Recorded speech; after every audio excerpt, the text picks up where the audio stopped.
अस्सलामुअलैकुम।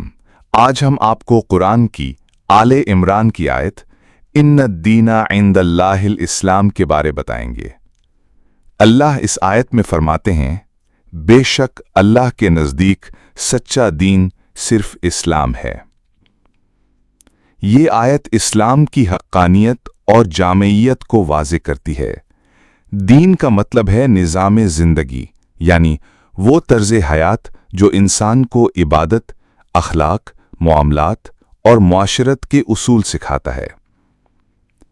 इंदल्लाह यानी अल्लाह के हाँ, अल्लाह के नज़दीक, और इस्लाम का मतलब है अल्लाह के सामने मुकम्मल अताअत, सरे तस्लीम खम करना और उसके अहकाम को कबूल करना।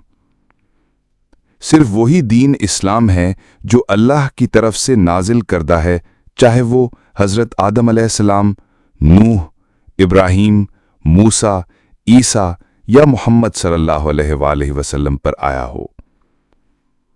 कुरान ऐलान करता है कि तमाम अंबिया ने एक ही दीन की दावत दी, वो है अल्लाह की बंदगी।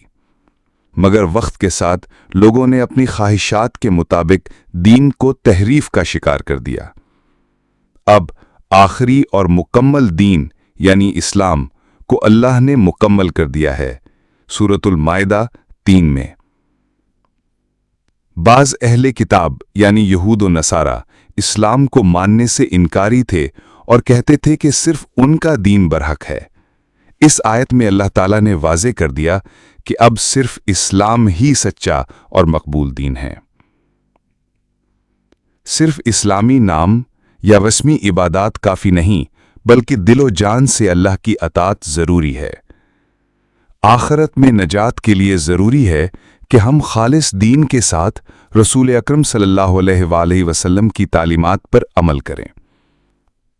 उम्मीद है आप अल्लाह और रसूल सल्लल्लाहु अलैहि वसल्लम की तालीमात पर अमल करके अपनी आखिरत संवारेंगे।